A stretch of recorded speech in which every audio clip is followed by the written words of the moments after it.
My name is Phil Simon. The California highway patrolman straightened his hat and he looked me in the eye and he said, "Son, it was bound to happen."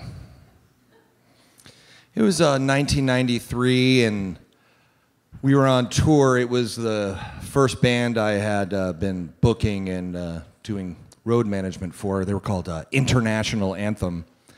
And I had booked them a 10-day tour to California. And we were driving south from Oregon. And we were heading into the Northern California town of Ukiah when the Fort Econo line that we were traveling in, and there was only 6 band members and myself and 2 crew guys, a PA and 2 drum sets and a variety of gear. And as we were driving, the van was gripped by an invisible hand on that was grabbing the drivetrain, like,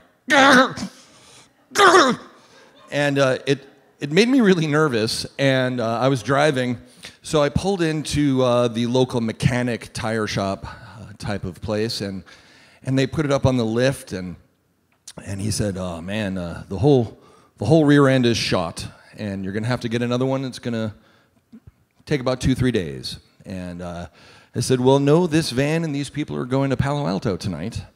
And he said, "I don't think so." And I said, "Well, yes, we are." And I said, "Everybody back in the van."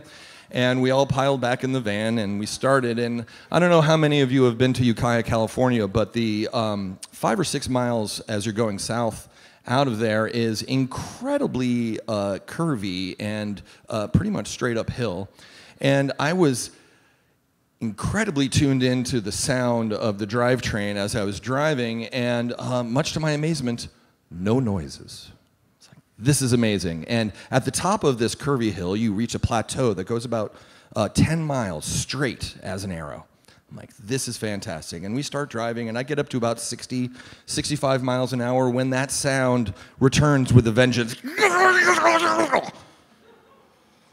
So I wrestle the van, Fort Econo line, to the side of the road from 65 miles an hour down to 0 pretty quickly. And I put it in a park, and I'm going to get out to assess the circumstance, and I look in the side mirror, and I see fire leaping out of the rear wheel well as the wheel has exited the vehicle.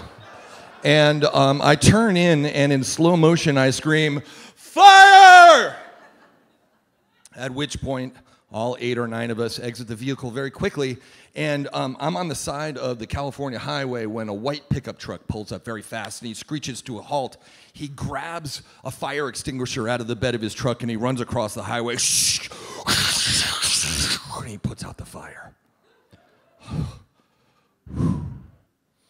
Well, we're standing there assessing the situation for a second, and I'm looking up the road back northward from whence we came, and I see smoke coming about up from the field there. And the guy who saved us, he looks up too, and he goes, "That must be where your wheel went."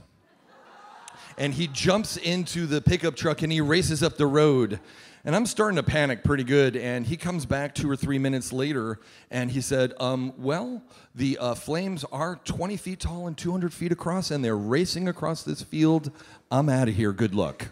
And he leaves, and I watch in both amazement and horror as over the next 10 minutes or so, 3 fire engines, a helicopter, and 2 planes arrive to extinguish the fire. Now, when I was a much younger man, I remember being told a story about someone who was driving who had thrown their cigarette out the window and had caused an enormous fire, and that person was presented with the bill for what it took to extinguish this fire. And here I am, I'm about 22 years old, and I'm thinking, this is going to be a heck of a bill. And the California Highway Patrol arrives and says, "Whose vehicle is this?" And my friend Mark, he raises his hand, and out comes the notepad. He writes down Mark's name, and he said, "Who was driving?"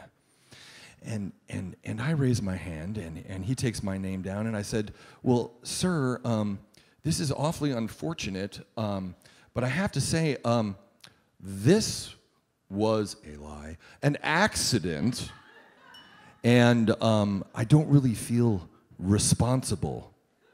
And he looks at me and he adjusts his hat and he said, son, it was bound to happen.